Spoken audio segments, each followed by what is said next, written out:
it was unexpected that this will happen in Belarus. We thought, and again, what I'm trying to attract attention, these are young generation.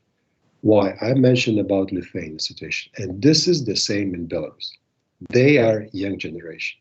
They are going to the streets. They oppose the brutality. They oppose the terrible regime who are oppressing them. But they do it already for what, like 4 or 5 months.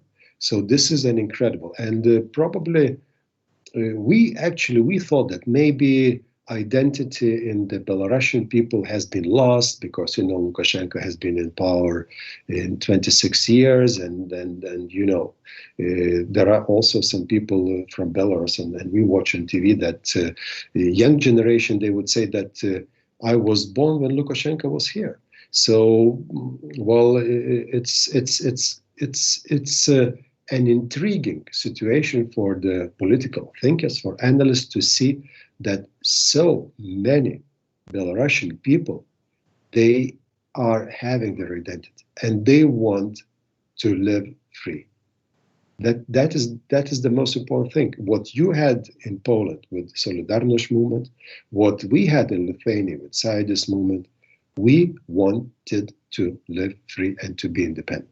So this is actually what is happening in Belarus. And of course, we know that both your government and our government is in absolute support for this national movement in Belarus. And we also know that Belarusian leaders, they are very often coming to Lithuania and coming to Poland. They really would like to inform what is happening in Belarus. I actually, when I was ambassador to Poland in Warsaw between 2001 and 2004, there was Belarusian ambassador, Mr. Latushko. And he is now one of the, major opposition leaders.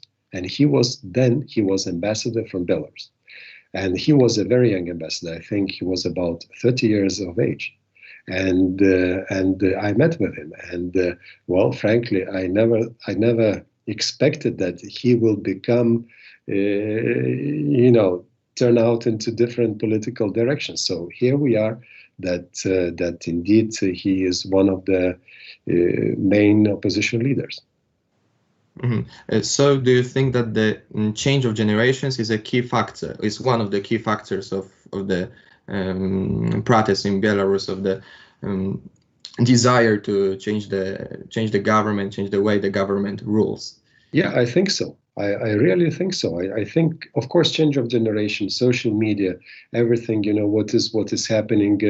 It's, of course, Belarus is in Europe, and social media, what is happening, very much linked to the Belarusian society, to the Belarusian public, despite the fact that Belarusian regime is trying to control and to cut off. But anyhow, they do know, and they are having all the information from outside, what is happening in Europe, what is happening in Poland and Lithuania, and also I'm sure that especially this particular young generation is very supportive for the national movement in Belarus. And actually, you probably, maybe you will ask another question about the Ostrowiec nuclear power plant, which is very, very close to Vilnius. Ostrowiec is in Belarus.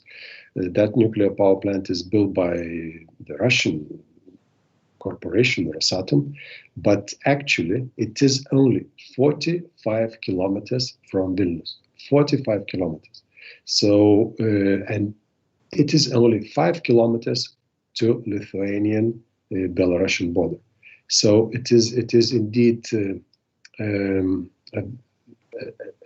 very close proximity to our country. So actually, we too know that the national movement, and we heard some in press statements and in interviews that the national movement, they want to check this nuclear power plant so that it meets the highest European standards. They want probably to shut it down before it indeed meets the highest European safety standards. So actually, I think that the generation is coming up, and I also would like to mention that in fact it's the generation, and also as I mentioned, all the social media and all the international politics, which are indeed these politics are quite well known in Belarus, and they are trying to check what is happening, for instance, in Lithuania and in Poland. And many years ago, when Lukashenko came to power, 26 years ago, what we did, we opened up a European Humanity University, which in a way was university for the Belarusian students. And also, I've been teaching at that university last year and then several years before, and there are many Belarusian students. And indeed, I liked these particular young generation, the students. So also, I should also mention that because it is, Minsk is I guess like 200 kilometers from Vilnius, only 200, the capital of Belarus, 200, 250 maybe. And we always had invited and opened up for the Belarusian tourists, and they would come, maybe that happened, the first invitations, they took place maybe 20 years ago, maybe 25 years ago. So they would come by coaches, by buses, and they would always go to our shopping center. And we had, at that time, there were no shopping centers in Belarus. And they would come, they would go to Acropolis shopping center, the huge, the largest center. And what they knew about our achievements, they knew that in 30 years, before 30 years, we were basically more or less at the same level. Our economies were at the same level. But now, 10 years ago, when they went to the shopping centers, when they went and they looked to what is happening in Vilnius, in our capital, and the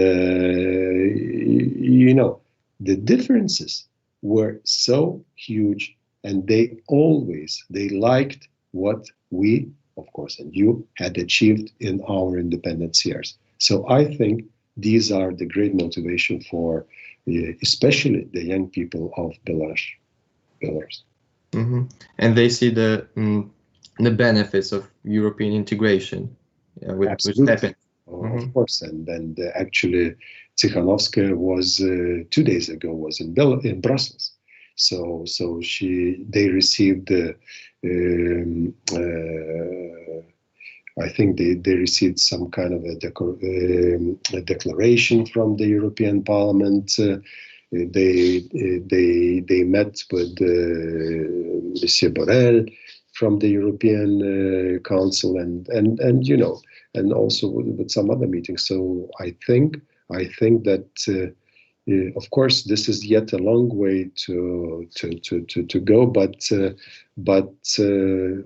because they do have this national movement, they do have a great relationship with Poland and with Lithuania, and we are members of the European Union. So I'm sure they will have in their mind that they might, in some years, they might be willing to be also, in a way, incorporated in some kind of association agreement with the European Union. Of course, we also know that there are yet other neighbor in the east, I mean Russia. So Russia will try to manipulate as it always does, unfortunately. Mm-hmm. Thank you for the answer. And you have mentioned the European Union, and I would like to ask concretely what happens right now at the EU. What is your opinion on European Union budget consensus regarding the link between funds and obedience of rule of law? Well, I can tell only on our behalf, on Lithuanian behalf. I am not telling what is happening in the Republic of Poland. So well, for us, it's very clear. We would like to have the budget of European Union, and of course, we are absolutely positive on the rule of law.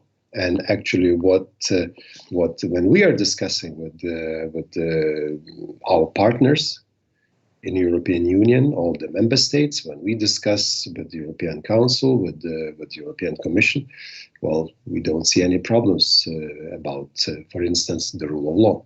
So, in our case, this is a well, a done deal. So we when we were negotiating with the European Union in the late 90s, and we, as you know, we became members together with you in 2004. So at that time, yes, there was a question about the rule of law, but well, there were some. They were asking us to change some laws here in our parliament, and of course we did it. So after that, we don't see any issues regarding regarding the links of the rule of law here in Lithuania. Yeah, thank you. And now I would like to ask about the history, about the facts which happened before the 2004, because you served as the ambassador of the Republic of Lithuania in Poland until 2004, and that year both Poland and Lithuania became EU member states. And what is your perspective on this process as a specialist in diplomacy? What were the social differences in perception EU membership in aforementioned countries? And were there any differences in negotiations? Well, what I would like to provide with this very good question of yours, I would mention again. So, you know, that was a process that led us to the membership of European Union and membership of NATO.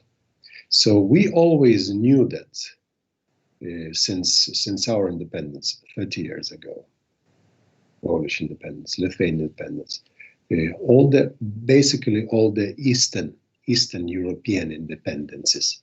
So we knew that European Union will have a very good, a very powerful economic and financial factor, and NATO will have a security factor. So we always wanted to join two organizations. And we also know that being successful in finances, being successful in prosperity for the people, which is basically the message that European Union delivers to all of us. And of course, 20 years ago, 15, 16 years ago, our situation was on a very minimum, and now we are rising up on the financial economic ladder in the European Union.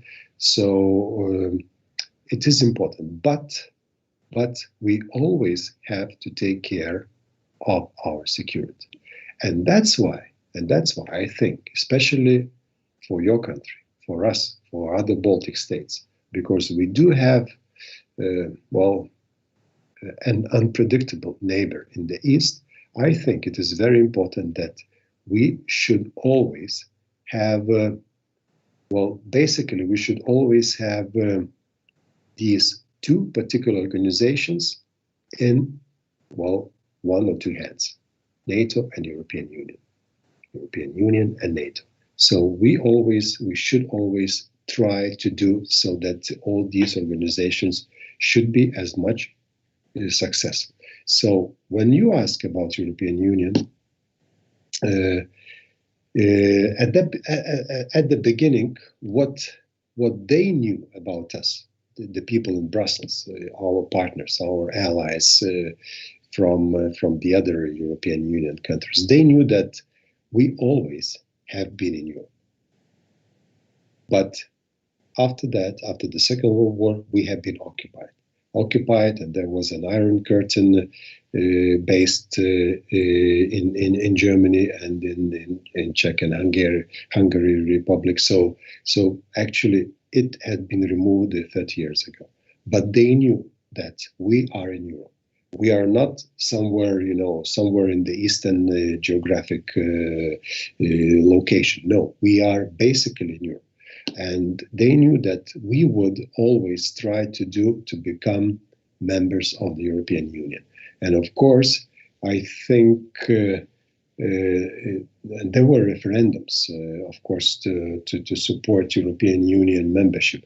And they were probably quite surprised that all these referendums were so much in a positive way and voted very, very positively, because for us that was at that years in 2004, that was an ultimate goal, to be members of NATO and European Union. And actually we became members of NATO and European Union the same year. And of course, I think there might be a little bit of difference since Poland is probably 10 times bigger than Lithuania. So we are 10 times smaller than Poland, more or less. So, of course, for us, for a small nation, it is much easier. We are like a small boat. We are not an aircraft carrier. So we can, turn in and out. We can remove. We can make a U-turn. So it is much, much easier for us. So that's what we have been doing, and we had adapted to European Union standards quite easily.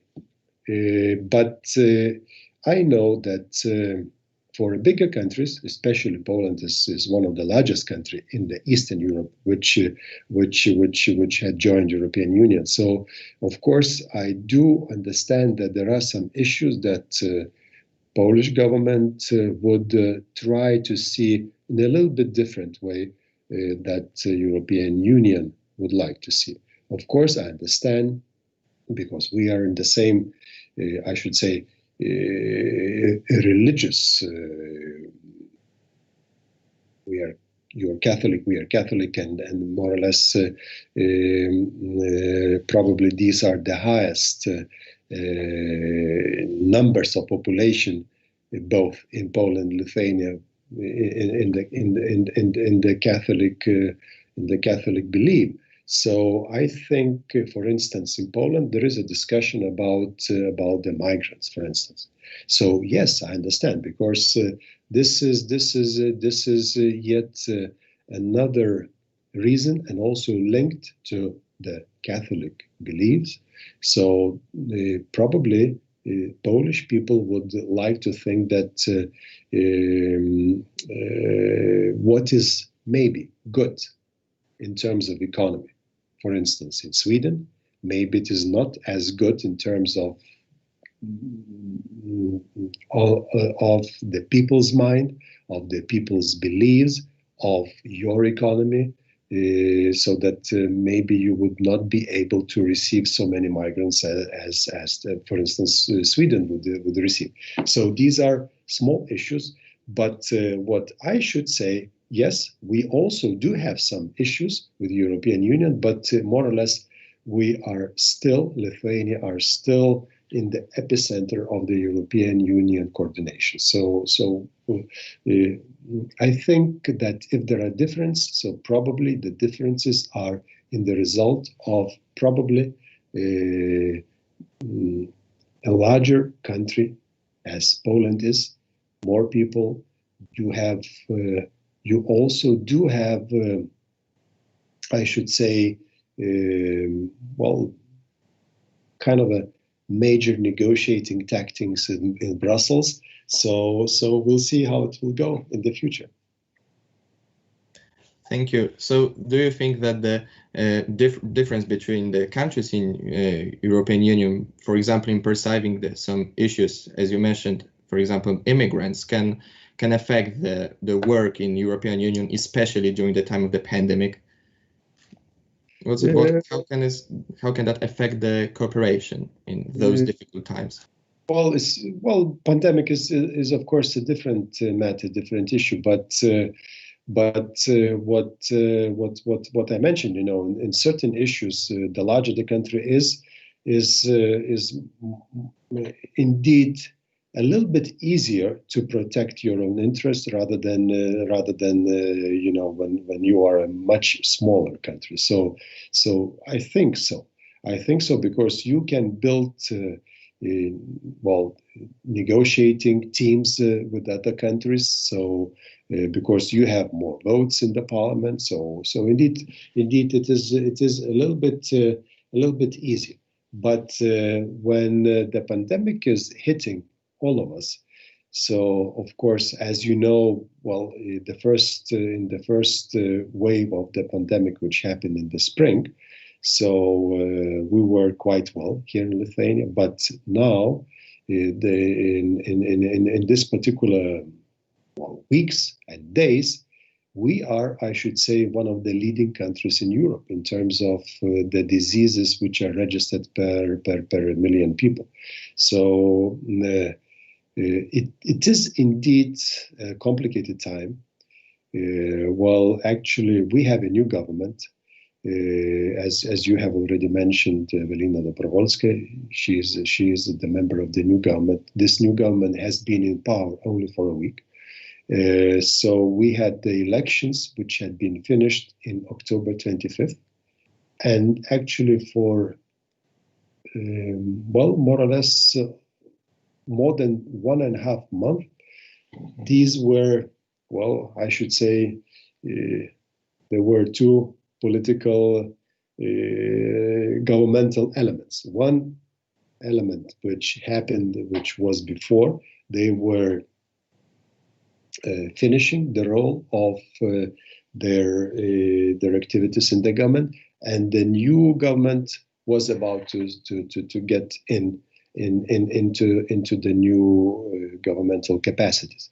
But what happened? I think what happened, probably this period of a month and a half between the old government and the new government, this period had probably made some,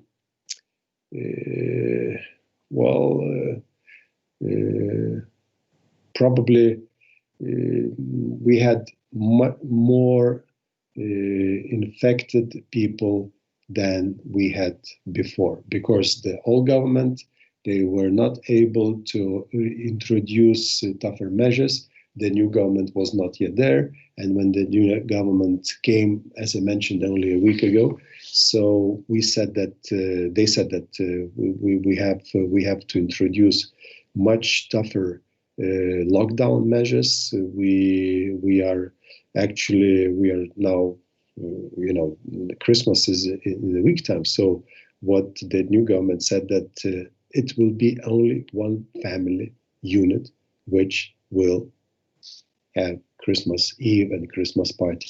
So in the before that there were two family units, and now it's only one.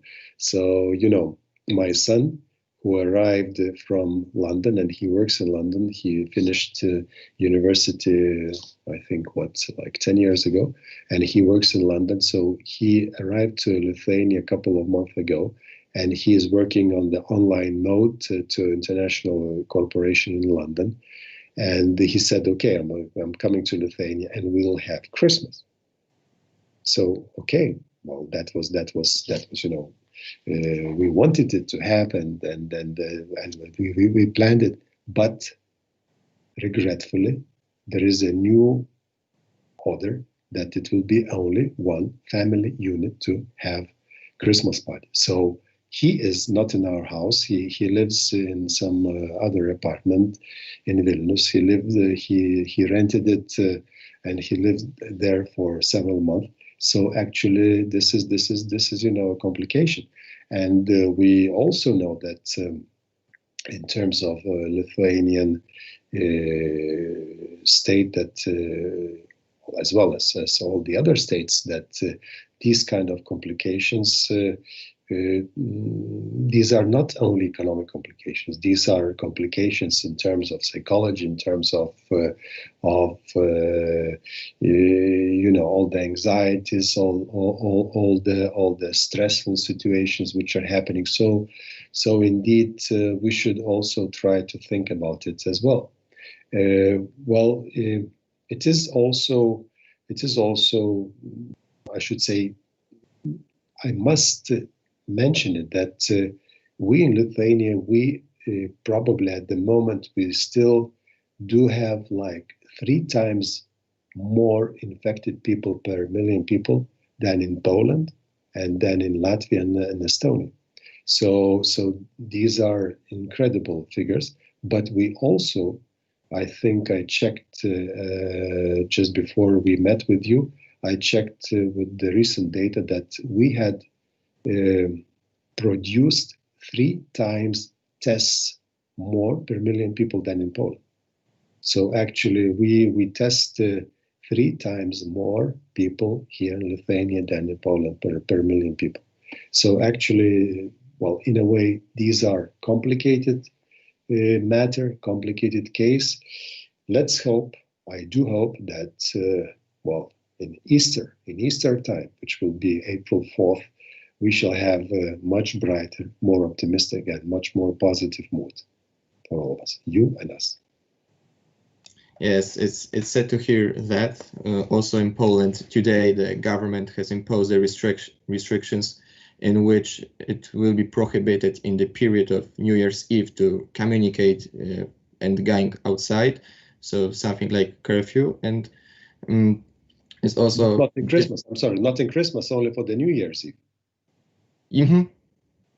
Not yes, and also there's a restriction to meeting on only 1 unit of family in Poland. There are a limit of 5 people even, I think, and that's a difficult time. And I would like to ask about how is the current state of trade between Poland and Lithuania affected by the COVID situation? How does the pandemic affect our bonds, our economic bonds?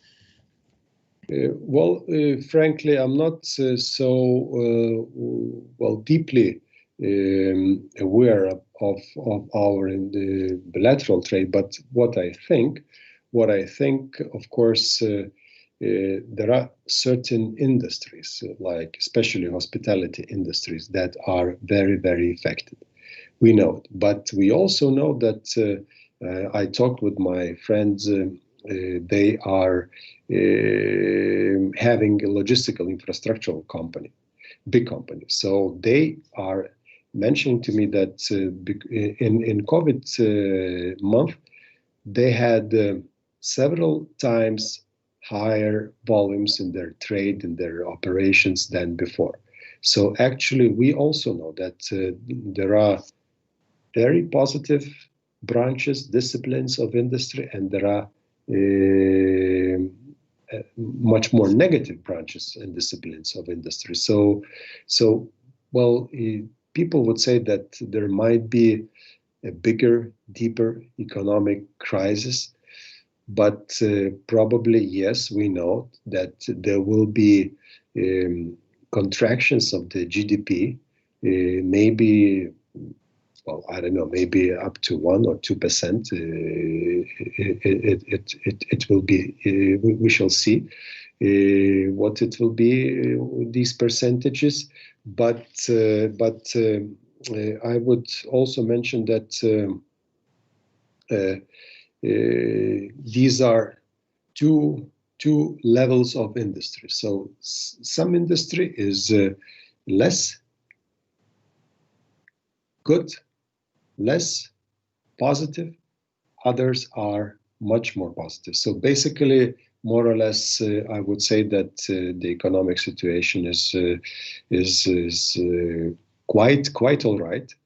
Let's hope that vaccine, which are already being injected in UK, Brexit. Well, that's injection of the vaccine in UK and also United States. So we know that on probably December 27th. The vaccines will all be distributed in European Union countries, and they will start injecting probably doctors and elderly people. So let's hope that in a couple of months, both our population, our economies, everyone will be much more positive. Yes, thank you. And my next question would be about the history more near, because it is mandatory to the states of European Union to impose the euro, and there's a discussion in Poland whether should we adopt the euro in the near future or in a further. So and Lithuania officially adopted the euro on 1st January 2015. And yes. How would you describe its effect of the country, of the economy of the country? Well, effect on our economy, I think, was quite good. And of course, because we introduced the currency, all three Baltic states, Latvia and Estonia, so we are indeed moving, we are integrating with each other, and we have the same currency, so it is much easier. And of course, when we travel to other European Union countries which have euro, so again, it is much easier in terms of when you're a tourist, so it's much easier. You don't have to change it. You don't have to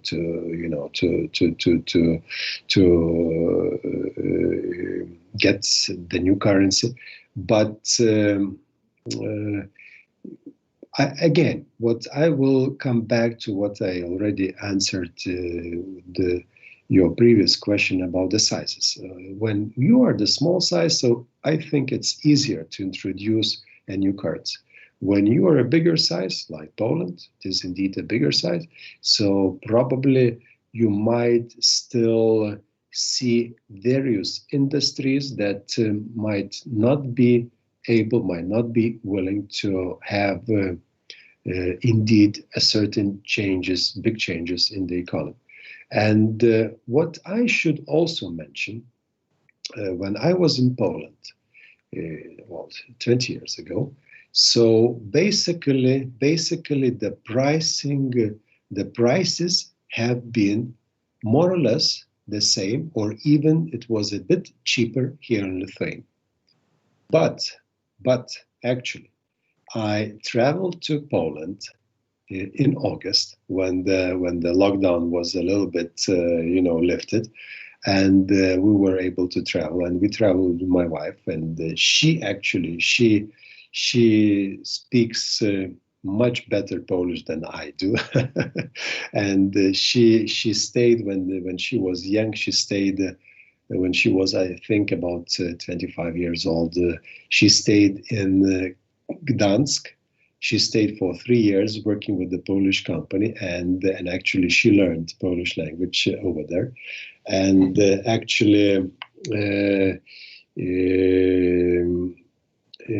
when we traveled to Poland, and I have not been to Poland for the last probably. Well, I would arrive to Poland for short business trips, but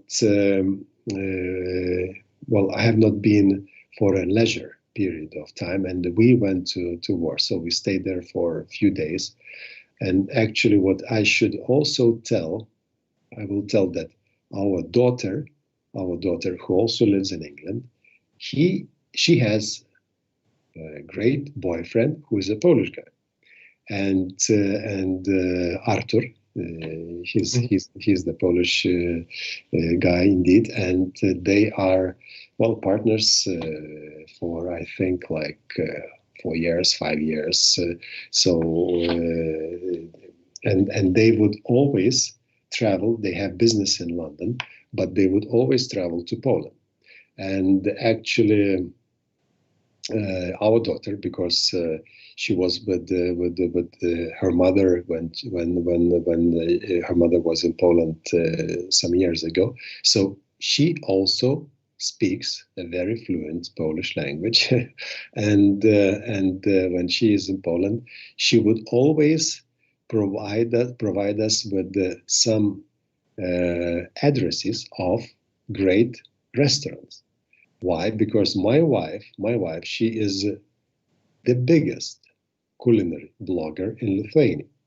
So she has, and she writes a culinary blog in Lithuania, in Lithuanian language, and every month she has 120,000 users. So can you imagine? It's a huge market, and actually my wife, she loves cooking, and she does it by herself. There are no people employed, and our daughter also loves cooking. So when she is in Poland, they would always provide us with wonderful restaurants. So we have not been to Poland for 5 years, and we said, okay, we would like to come to Poland. So we went to Poland. It was in August, and people they were on holiday. So we loved the empty streets of Poland, and we went. We were in Warsaw, and we went went for breakfast in one restaurant, for a dinner another restaurant. So we walked around all the Warsaw. I indeed loved to see what how Warsaw has changed, and of course. It's an incredible compliment to Warsaw, and you had indeed changed tremendously what I was witnessing in Warsaw 15, 16, 17 years ago. You indeed had changed a lot, and that is absolutely to the positive.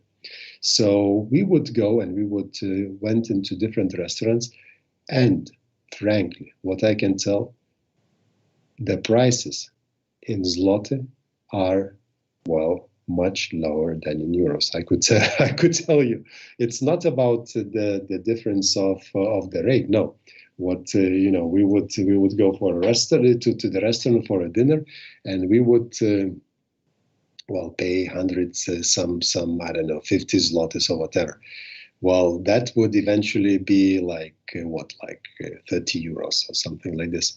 Well, not here in Lithuania. Here in Lithuania, you have to pay a little bit more. So, frankly, these are some tricks. In economy, I think euros is very good for us because we sell. We have a lot of exporting activities. We sell to all over the world. So, of course, it is important because we earn euros and we earn. These particular prices, but in our own markets, when you have to pay, there is a little worry. So it's great to hear that, and I would like to ask you, because at the beginning you have mentioned the nuclear power plant in Ostrowiec, and what do you think? What is the foreseeable future of this nuclear power, especially mentioning the fact that it is close to the Lithuanian border? Well, it's a huge issue. It's a big problem for us, and I was dealing here at the Ministry of Foreign Affairs. I'm ambassador at large for the energy security issues, and I dealt for the last few years regarding the Ostrowiec nuclear power plant. So, of course, as I mentioned, it is a big problem. Why? Because when you build a nuclear power plant in a dictatorial country, it is yet another huge problem. Why?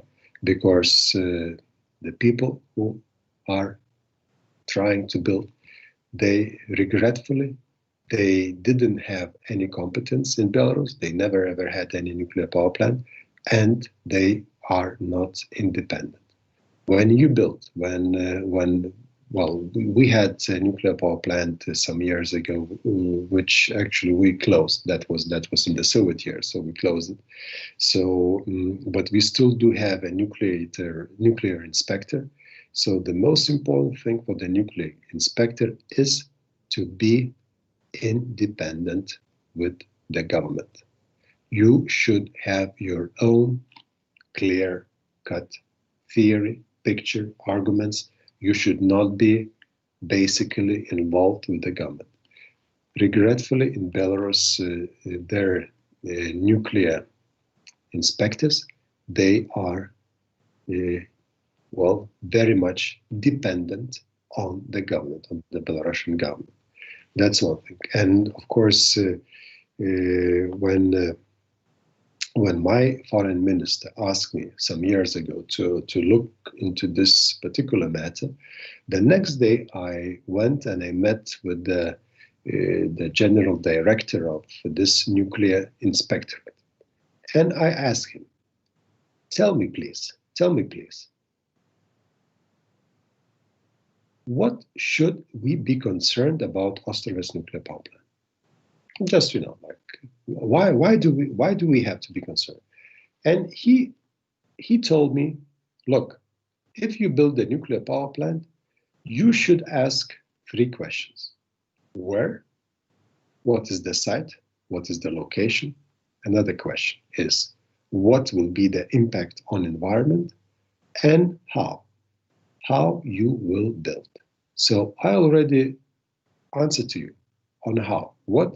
How is the competence? How is the independence? So there were no competence and there was no independence. There was no independence of the government, of the Belarusian government. And of course, when they built, they had a lot of incidents, construction incidents.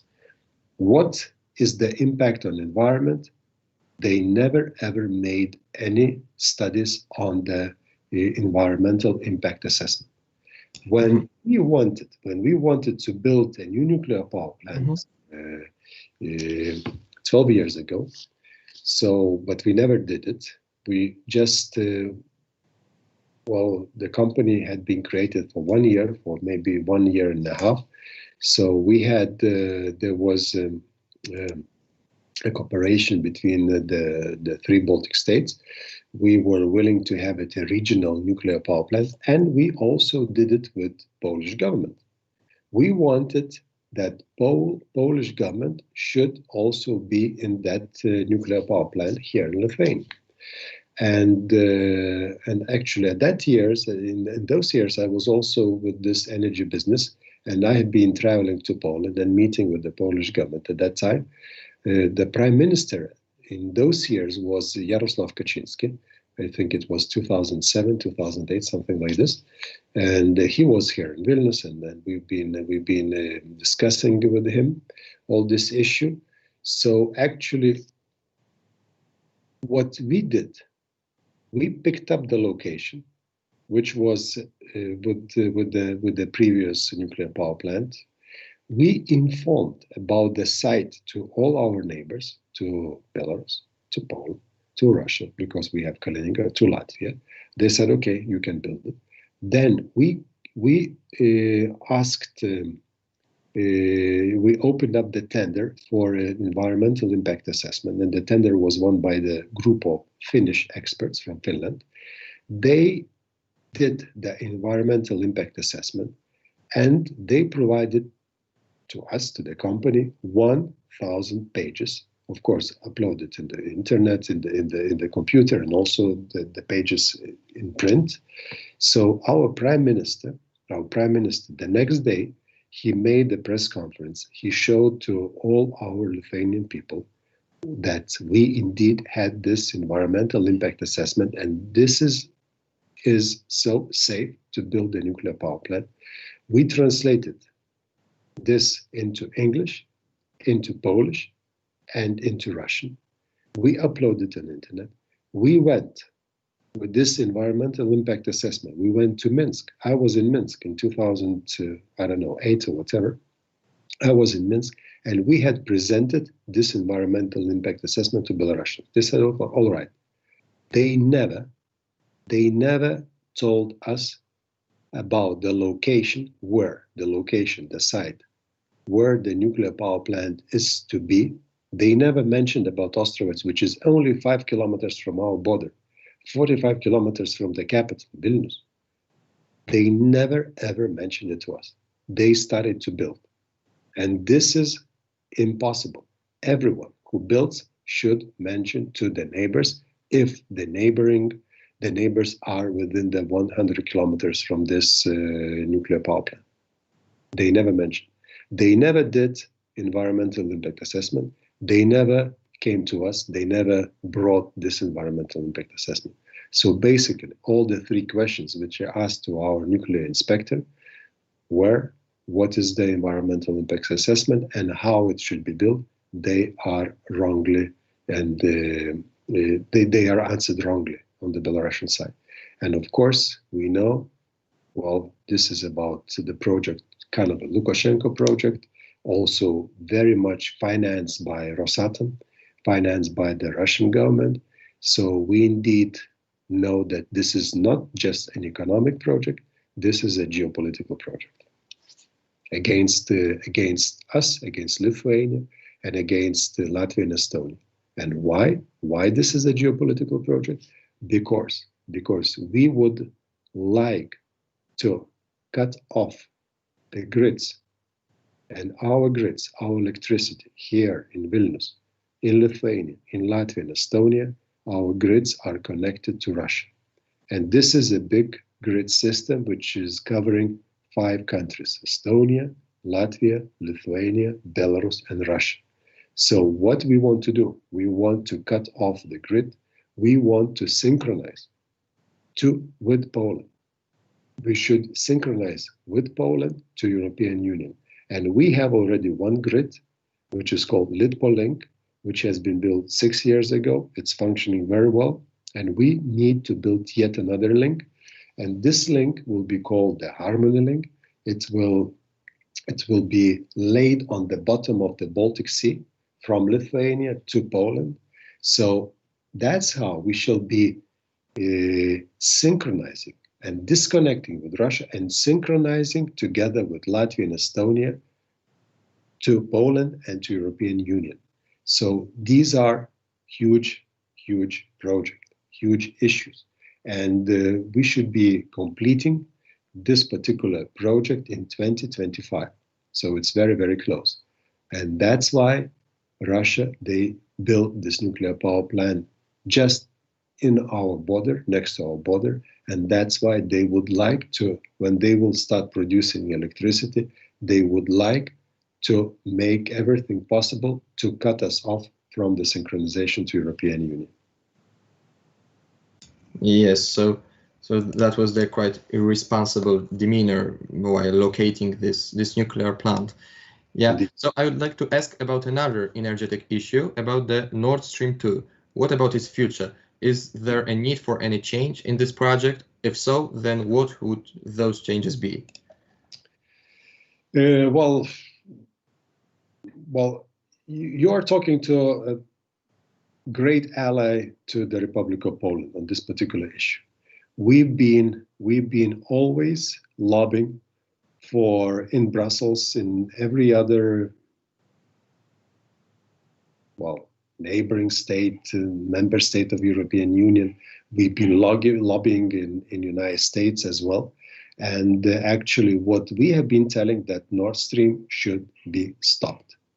We know that in some European countries, there are some businesses that would like to have the Russian gas, but we still know that regretfully, that will be very unfortunate in terms of the marketing.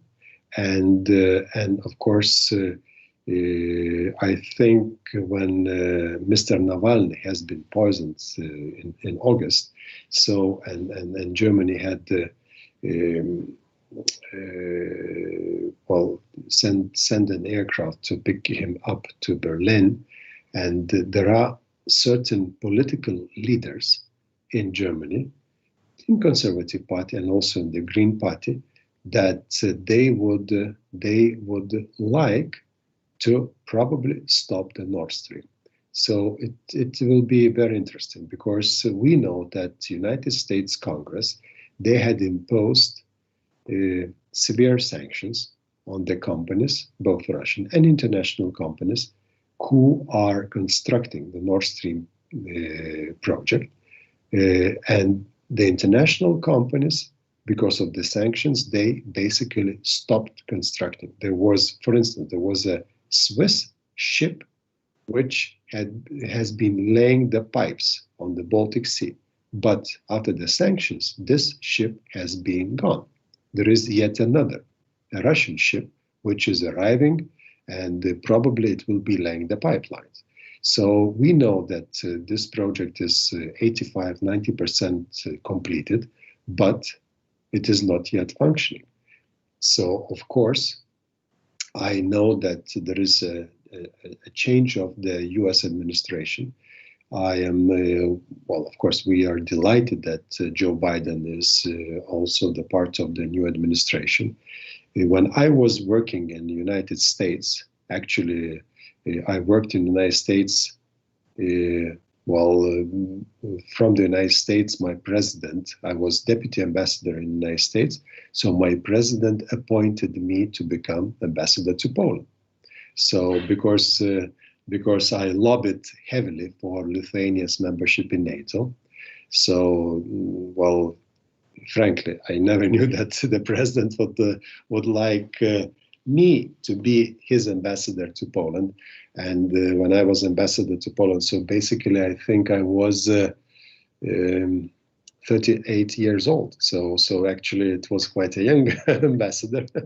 But when I was in the United States, I met on numerous occasions Joe Biden. At the time, he was the chairman of the Senate Foreign Relations Committee, and we have been lobbying on our behalf to become also the other Baltic states to become members of NATO, which actually Poland was already members of NATO from 1998.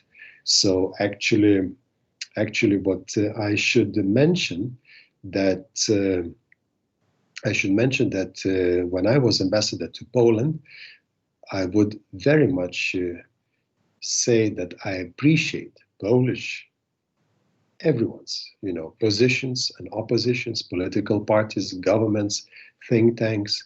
You were excellent in order to promote Lithuania's membership in NATO. So we had a lot of conferences, a lot of meetings, discussing with the Polish politicians, and you were indeed very, very good in promoting us to become members of NATO. So this is for the record. And again, I think that Biden's administration will be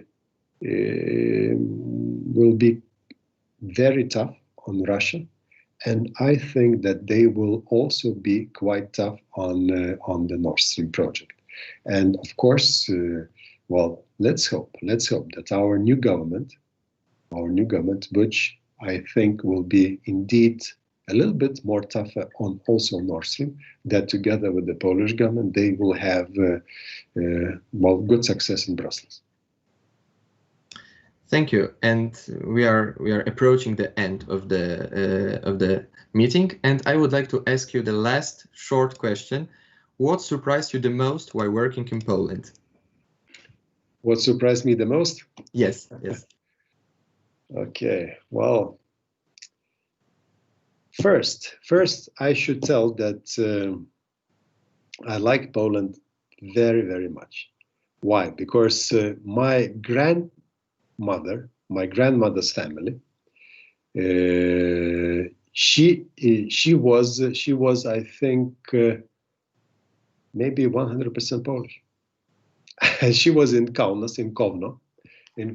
Her family name was Rudzinska. And but of course she basically she knew very, very well Polish, of course, when she was basically a Lithuanian Polish citizen. And of course I should say that when I arrived to Poland, so I told to my good friends that I was a little bit, 25% of my blood is Polish. So actually I was a little bit home, but of course, I was, this was the first ambassadorial post for me. And I indeed, at that particular moment, we had President Adamkus, and I indeed was very, very supportive of the President Adamkus and his team. So when he appointed me to Poland, I should also mention that I didn't know any Polish. And you know, well, I said, okay, am I appointed to Poland as an ambassador? But sorry, you know, well, I don't know any Polish. So what happened? What happened? At that time, I talked to my friends.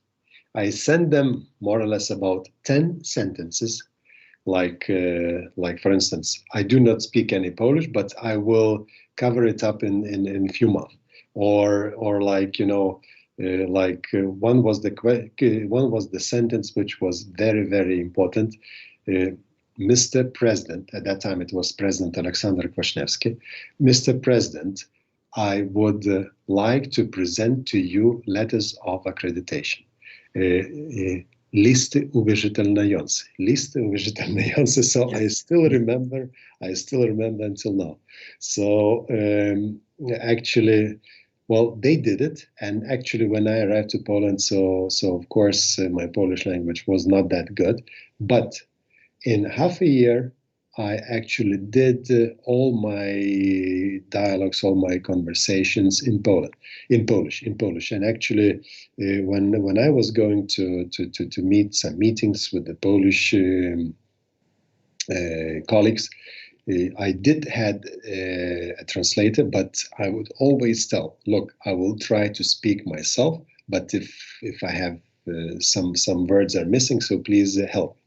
And actually, I did learn Poland in probably in half a year, and for the next 2-3 years, I was very fluent in Polish language. So that was yet another bonus for me. And I should also mention that there were some very good Polish colleagues, and they liked a lot of Lithuanian bread, which is a dark bread, and they would tell chleb litewski, so proszę bardzo, kupuj and okay, come bring to us. So I'm sorry, you know, I have not been in Poland for many years. So maybe my Polish is a little bit. I'm still missing it, but. Polish bread, that was great, and Lithuanian cheese, white cheese. So I don't know why, but all the Polish guys, they would indeed ask me, and also another drink, trojanka. This is a drink, our drink, trojanka. So they would always like me to bring to them. And I know that when President Kwaśniewski, and we had a great cooperation at that time, and the presidents were meeting. I don't know, like 5, 6, 7 times a year. And when President Kwaśniewski would come to Vilnius, so he would always, he would buy and he would be bringing to Poland huge black breads and white cheeses, and kinjuk and trojanka to Poland. So that was for sure. Oh, so nice to hear that. So now there's the end of the meeting. In conclusion, on behalf of the Political Economy Society at Warsaw School of Economics, I would like to thank you for your time. It was great to talk with you, sir.